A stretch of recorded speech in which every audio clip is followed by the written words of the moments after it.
colleagues, ladies and gentlemen, my name is Andrew Harding. I'm the Director of the Center for Asia-Pacific Initiatives, and it's my huge pleasure and my huge privilege to welcome you all here this evening. I really think it is a tribute to our society here in Victoria that so many people would turn out for a notable talk on a very wet Friday evening. So thank you all very much indeed for coming. The reason why you have come here is not to hear me, but to hear a lecture by the very well-known, eminent, very accomplished and very controversial environmental activist, Ms. Dai Qing. Now, I'm not going to introduce Dai Qing. I'm going to ask my colleague, Professor Tom Peterson, to do that. But before he does that, I just want to acknowledge the wonderful support and sponsorship of Tom Peterson and the Pacific Institute for Climate Solutions in offering this lecture for you this evening. So thank you once again, all of you, for coming here this evening. Tom, the mic is yours to introduce Dai Qing. Thank you so much. Well, good evening, everyone, and let me echo Andrew's welcome to you all. It's a joy for me to see such a great turnout here this evening, and it is, in fact, a great pleasure for the Pacific Institute for Climate Solutions to be able to sponsor this lecture tonight along with the Center for Asia-Pacific Initiatives. It is a great honor for me tonight to be able to introduce to you China's leading public intellectual. Dai Qing has a robust and remarkable history. I won't recount her entire life story to you, but it is a rich and redolent life story. She was originally a guided missile engineer. And like many engineers who come to their senses, she decided, I'm sorry I had to say that. As former Dean of Science, I had to say that. She decided that a career change was in order, and she decided that writing would become her passion and her vocation. And so she became a translator, a journalist, a freelance writer, a columnist, a noted author, and along the way, she became an environmental activist. And she was driven in that direction by many seminal moments that happened in her life, and I won't recount those to you. She may mention them somewhat tonight. But amongst the many accomplishments that you would see on her curriculum vitae is a book that she published in 1989. It's called Yangtze, Yangtze. And it was the first detailed exposition of what the Three Gorges Dam project was going to mean in terms of environmental issues and environmental impacts in China. The publication of that book landed her in a maximum security prison for 10 months. Because the position she took there in arguing against the construction of that dam was counter to the government's position of the day. Tonight, she is going to recount many of her experiences with respect to the changes that we have seen in China over the last few decades. As she's got on the screen here in her title, The Rise of China from an Economic Perspective, but a Parallel Decline in the Chinese environment. And amongst the issues she will discuss will be the water crisis that Beijing now faces. So it is with great pleasure that I ask you to join me in welcoming Dai Qing.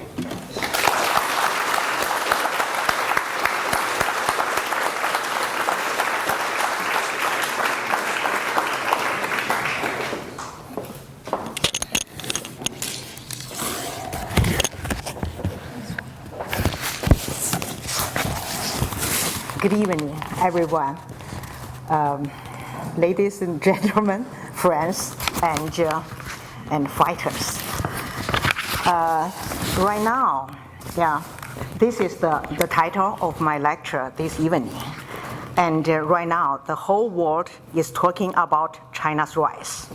Even the Chinese people themselves, especially officials and the official media, describe the current situation as the achievements of a prosperous society brought about by the miracle of economic growth.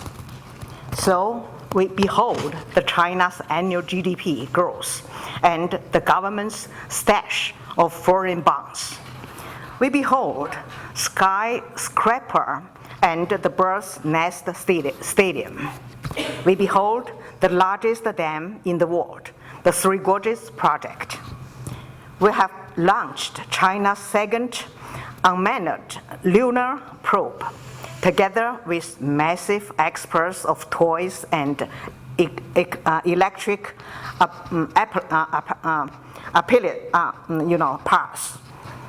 China now has started exports the ideology of authoritarianism, a very special export that feeds China's rise and make China seems even more powerful.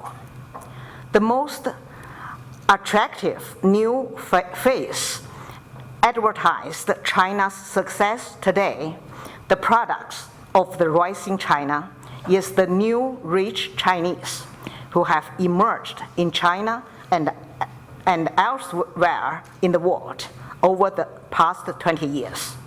These people are lavish, smart, and arrogant. They feel they can do anything they want, and there is nothing they cannot do. In China, they are known as the newborn red nobility. The red nobles who have their careers in China are government officials and their families, members, or at least those with very strong links to those government officials, former secretaries, brother-in-law, once or twice remote sister, etc. They are conspicuously wealthy, elite, and self-confident.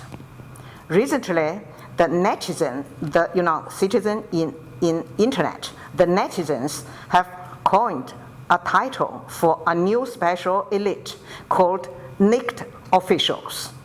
These naked officials move their cash and their dear ones, wife, children, concubines abroad, buying houses and cars for them to settle down in the new country.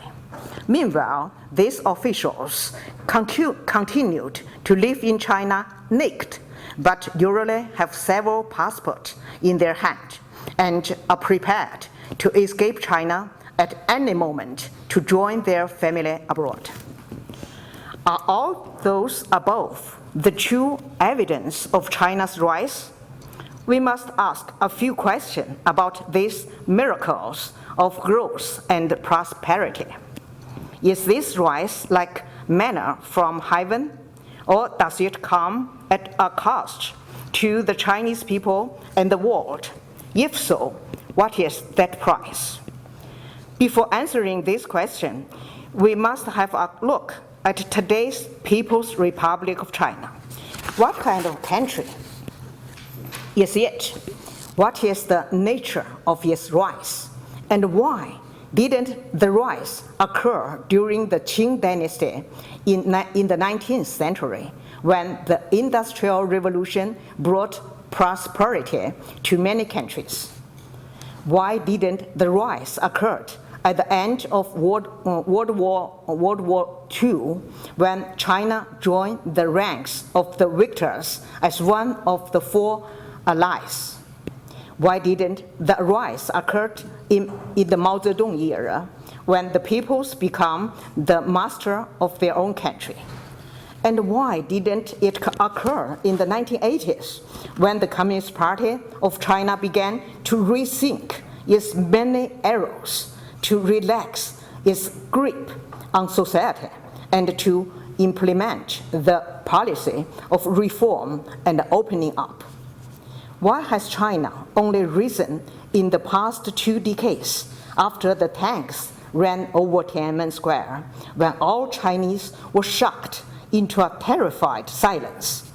Whether high-level party officials, scholars and professors, local officials and cadres, state-owned enterprise managers and workers, private business owners and students currently in school or recently graduated.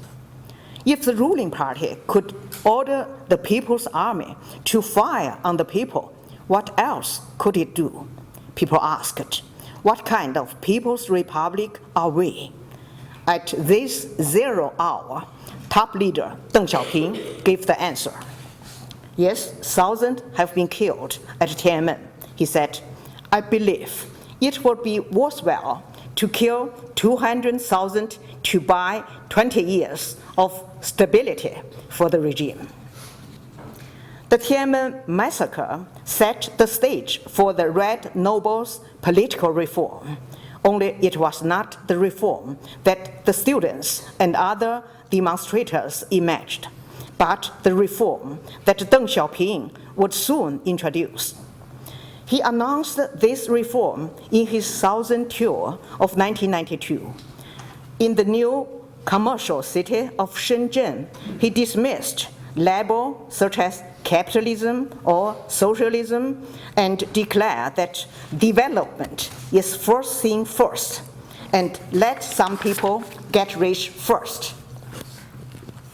Deng's declaration freed the leadership from their paralysis that had gripped the country since Tiananmen.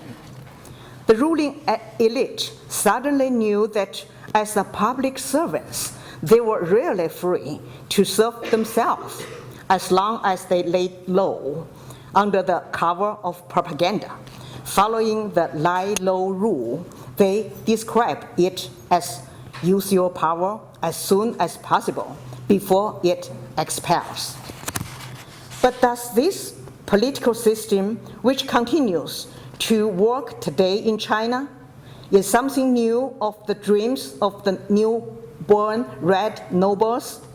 Let me now step back and try to explain events using a poem by Mao Zedong, written in 1973, 3 years before his death in 1976. Probably very few of you in this room know this poem because it was never published. Mao himself did not have enough time to arrange for it to be published, and his comrade in arms could have been too scared to do so, as the poem reveals the essence of the regime too clearly. The poem deals with the political system of Qin dynasty. Qin Shi Huang, the first emperor and the strongest, relied on no one but his own iron will and his autocracy. He did not rely on the authority of Confucianism. Why should he rely on someone who was only a thinker and educationist?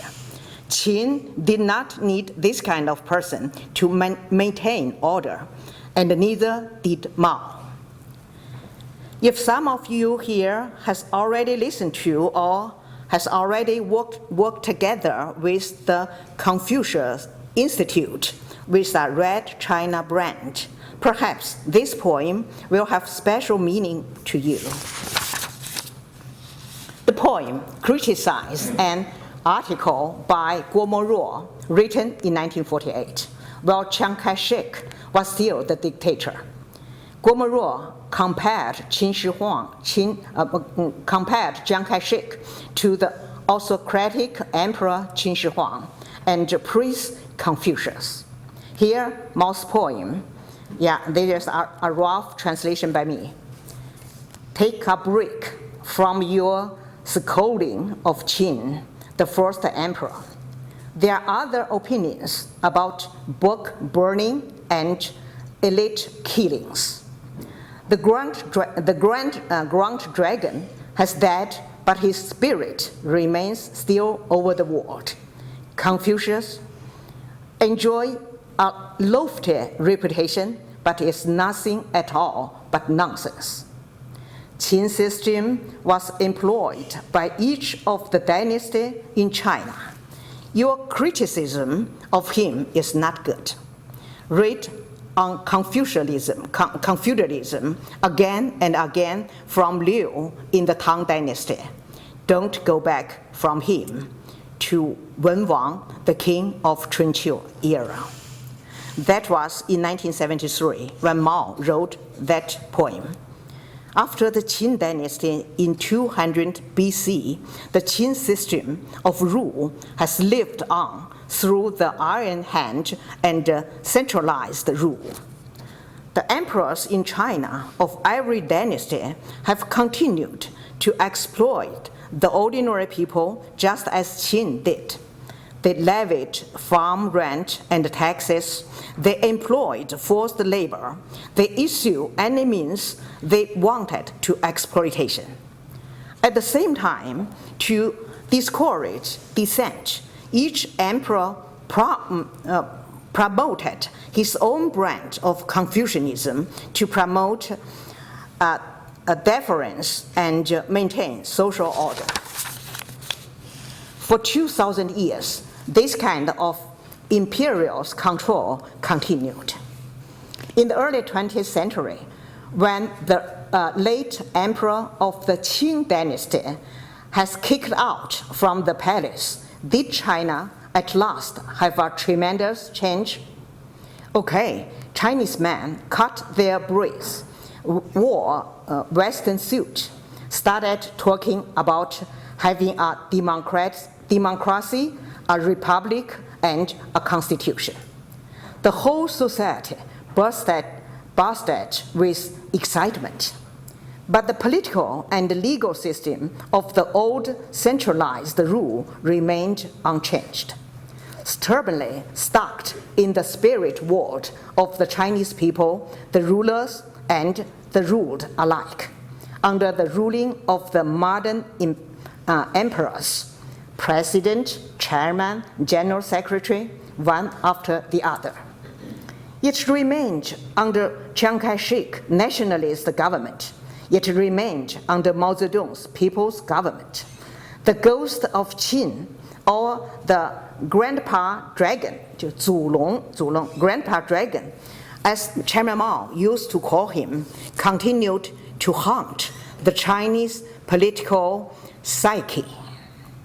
Chiang Kai-shek was unlucky because not even one day of his era from 1927 to 1949 was a day of peace.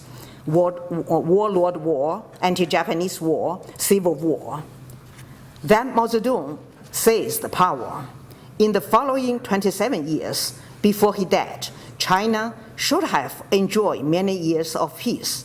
But what actually happened? Declassified documents released last month reveal the year of 1950. Stalin made a deal, or we can say Stalin made a promise to Mao Zedong. I'll manage the European side of things. You'll be responsible for the Asian side, Stalin said. I don't know how many high-rank officials in the inner CCP knew about the deal, but we know that after that deal was made, Mao started to see himself as a leader, not only of China, but of the oppressed people of the East. It became his dream, his responsibility to reach beyond China's border. This explains why in the early 1950s he resisted the advice of nearly every one of his comrades and made China pull chestnuts out of the fire, 火中取栗 for Stalin, or be the cat's paw for Stalin by getting involved in Korean War. And this explains why 3 generations of Chinese people born from 1910 to 1972 had subsisted at a miserable level of survival, especially those farmers who lost their land and become commune members, but in fact were no more than farm slaves. None of the communist elites from the top level in Beijing to the grassroots level in village dare to question Mao, their emperor, about his strategy no matter how absurd they were. When he launched at least movements, the land reform, the capitalist reform, the Great Leap Forward, the anti-rightist, and the internal struggle. All these movements lead to famine in the 1960s, a time of peace, causing more than 30 million people to die from mass starvation. And so, by 1970s, China's economic situation and the people's livelihood were on the brink of collapse. Mao Zedong died. The faction that inherited his spirit and doctrine, the Gang of Four, were purged.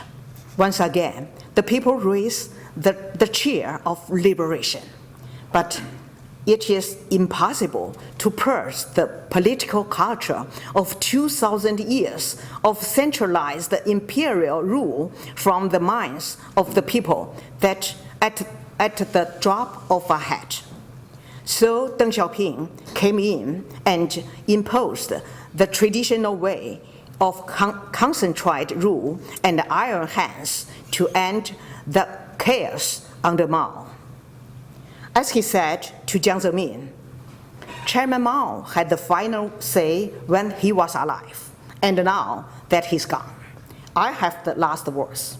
When you are in this position and have the final say, I can rest my heart. But what about the Chinese communists, former rebels and idealists who followed Mao in the agony of the Long March, who followed him into the so-called anti-Japanese war, who held the red flag with tears in their eyes when the People's Republic of China was established in 1949. What kind of communist fighters should they now be, and what sort of ideas should they follow now? China began to reform and to open its door to the world. And the whole world responded to this news with a warm welcome. This gave China a great opportunity to integrate with the world and to acknowledge shared universal values, just as the Eastern European countries and even Russia and Vietnam had done. I must say that in the 1980s, this is generally what the situation looked like. Unfortunately, students went to Tiananmen in 1989. The bloody suppression changed China. It completely changed the trajectory of China's modernization. The most visible change was in the soul of China's political elite. Before Tiananmen, during the Mao era and the reform and opening up of 1980s, members of Mao's political elite, though never dared to challenge their emperor's power, they had an idealist belief in socialism, public ownership, a planned economy, and commitment to serve the people. After Deng Xiaoping's Southern Tour in 1992, when he declared that getting rich, the communists, officials, their families, the ones around them, began to build a power-linked capitalist system. To achieve this goal, the new Red China established a unique operational system. It completed marginalized the idealist early communist supporters, replacing them with red technocrats pursuing practical interests. This capitalist system, however, was not market-driven economic. Instead, drivers were the ones who spent the state's assets as if those public assets were their own. This soulless system has been going on now for nearly 20 years. Following Deng Xiaoping's declaration of development as the top priority, 发展是硬道理, came Jiang Zemin's quietly making a big fortune, 闷声发大财, under the banner of the representing the interests of the people. The red technocrats became more and more powerful. At first, they snatched money through special policy and channel, such as foreign currency exchange and the shortage of materials. Then they started to make money by selling weapons and operation projects with their government access. Now, all of those money-making opportunities are not enough. So they have become involved in banking and stock market manipulation and real estate and land development, which has become the most important source of income for central and local government officials. Hu Jintao and Wen Jiabao are continued along the same pace led out by Deng Xiaoping. Their central strategy became 国进民退, the national enterprise will advance and the private companies will give way. In the 8 years of their administration, governments at all levels have enacted administrative measures to monopolize the highly profitable enterprise in shopping, railway, electricity, energy, and telecommunications, and in other major sectors. The CEOs of state-owned enterprise have personally gained through the two accounts policy, in which their monopolies are protected by the government and the profits are directly into personal pocket. The salary of general manager in the state-run enterprise could be 100 times as high as a worker. Those bosses have become the backbone of the powerful privileged class. Well, who stressed that the government is maintaining social stability and avoid self-inflicted setbacks? What they really mean is that they are very busy making money by exploiting the people, steal the national treasury, so please do not disturb. What kind of lives have the Chinese people led in the 60 years under the rule of the single-party state? There is a simple saying from netizen to sum up the 60 years of the Red Emperor of the People's Republic of China, from Mao Zedong to Deng Xiaoping to Jiang Zemin and then to Hu Jintao. This saying has spread far and wide on the internet, and it goes like this. In the name of revolution, they justify killing.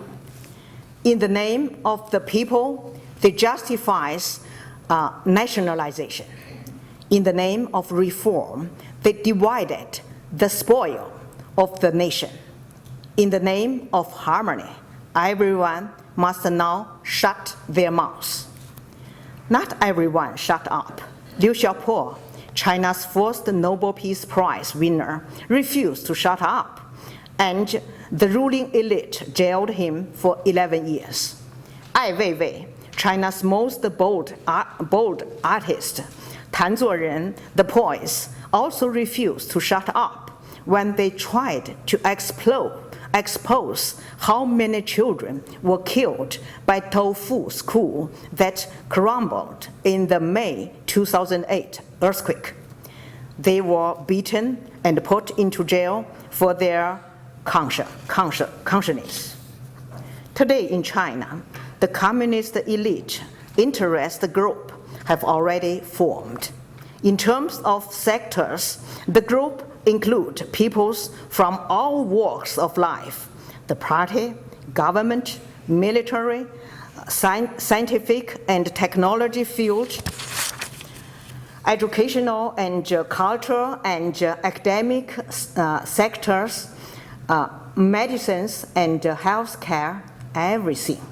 In terms of level, the group includes all levels from top to bottom, from the highest Communist Party Politburo Standing Committee to the province, city, county, township, lowest village as well. In this group, everyone is trying to get personal and family gain by taking advantage of power. What they are doing right now is making the cake bigger and then cutting the cake and sharing the piece by ignoring either the legal system nor civilian oversight. How to make the cake bigger? Of course, by taking the easiest, safest, and fastest way, by exploiting the honorable groups. As Qing Hui, the eminent professor of history from Tsinghua University says, the secrets of China's rise lies in the advantage of low human rights, including provincial workers, nature resources, and environment. In China, we have no independent trade union, farmers' union, chambers of commerce, and industry association. Only countless silent workers who have no sense of right and no channel of complaint. In China, we have no independent media and independent academic research. Television, radio, newspaper, publishing house, and research institute, university, which are either mouthpiece of the government or subject to the party's control. In China, we have no independent and registered human rights and environment NGOs, and no independent foundations. Those public interest researchers and lawyers who try to be watchdog and uphold the Chinese Constitution are watched and surprised when they try to contribute to the peaceful transition of China to a country of laws. And we have no meaningful protection for the environment. According to the Constitution, China's land, river, forest, and mineral resources are all state-owned. In practice, this means honored by the state officials. Any officials who put his hand on our resource can own it. Land grabs have become the primary means for the officials at all levels to get rich. Over the past 20 years, this system and China's rise has led the destruction of the resource and the environment in China. 80% of the rivers and the lakes are dried up. 60% of the water in the 7 major river systems are unsuitable for human context. 1/3 of the land is contaminated by acid rain. 2/3 of the grassland has become desertified, and most of the forest is gone. Water system and the soil have been severely polluted by the fertilizers and pesticides with 40% of the arable land degraded. China has become the world's factory and the world's dumping ground as well.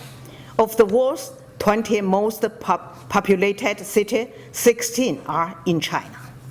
These are the costs of our resources and our environment. But what about the cost for the society and the nation? Nowadays, the public model that everyone hopes to follow is the career as the government official, the gateway to become rich. The traditional Chinese elite has gone from this society. In today's China, with belief in neither traditional value nor the rule of law, money means everything to almost everyone. This has become the common view. People play games with the authority. At one level, they act obsequious. At another, they are envious. They are driven by the sense that they too must become rich. To become rich, they will follow the example of their superiors, even if that means tyrannizing the weak and plundering the public resources.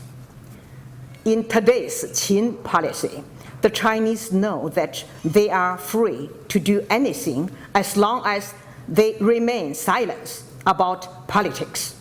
They can chase money no matter how immoral. The rulers get the lion's share,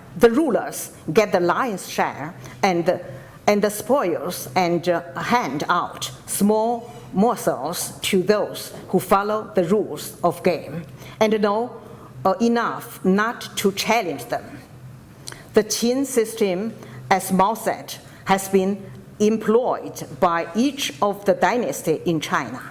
Now this system continues, and in the hands of the today's communists, it executes in a more efficient and skillful manner.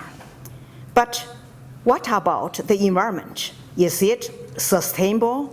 Is it only indoor affair? Is it only an indoor affair of China? Have nothing to do with other countries? Hayek once said that a tyrannical government without any restriction means only war and enslavement. Today, because of the authoritarian system in China, our resource, our environment, and the welfare of the people are not secure. China's great rise is no rise at all. It is really destructive for the river, for the land, for the forest, for the landscape, and the people, the children, the whole nation. What can we, as residents, as citizens, as netizens in China, do in this kind of political environment? The only way, I think, is to tell the truth about the true cost of the rise, to act not only as a netizen, but as a citizen, true citizen, with the basic right to free speech, assembly, and public oversight, the government, to fight the 21st century's Qin dictatorship, and to insist on fighting for the Constitution, not rebellion or revolution. Though the battle will be long, will never give up. Thank you.